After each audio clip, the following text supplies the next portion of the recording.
La surpopulation mondiale. Comprendre le mot surpopulation. Savez-vous exactement ce que le terme surpopulation veut exactement dire? La surpopulation est une caractéristique démographique qui consiste à indiquer que le nombre d'individus d'une même espèce excède la capacité porteuse de son habitat.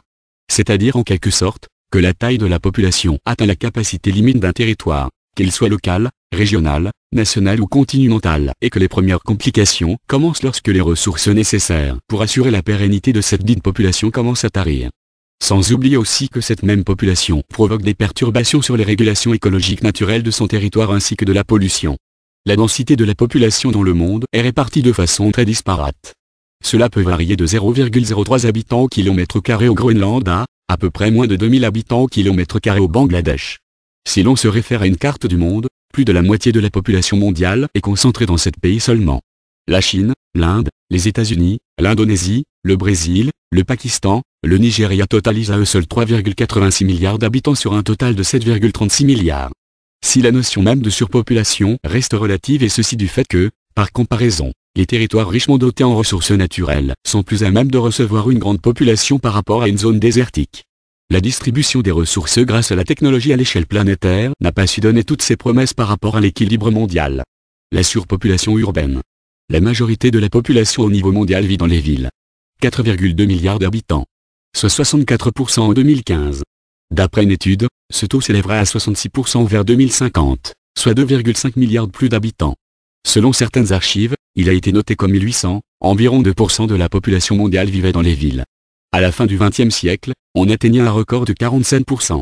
Il faut cependant noter qu'à peu près 1 milliard de la population mondiale vit dans des bidonvilles et leur nombre ne cesse d'augmenter. Particulièrement en Afrique, en Asie et en Amérique latine.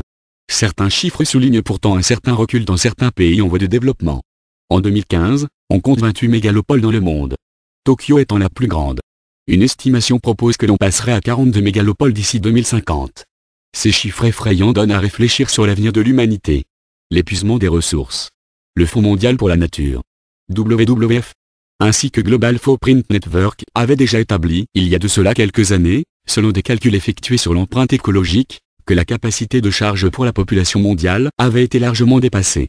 L'empreinte écologique de l'humanité ayant augmenté de 138% depuis 1966, la biocapacité de la Terre n'arrive plus à répondre aux besoins de la consommation mondiale et n'arrive plus non plus à absorber les émissions de CO2.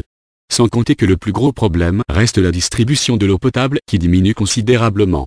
Pour éviter un désastre international et se forcer à parvenir à une économie durable, il faudrait réduire la population mondiale aux 2/3. Les statistiques prouvent qu'il y a une urgence à retrouver un équilibre.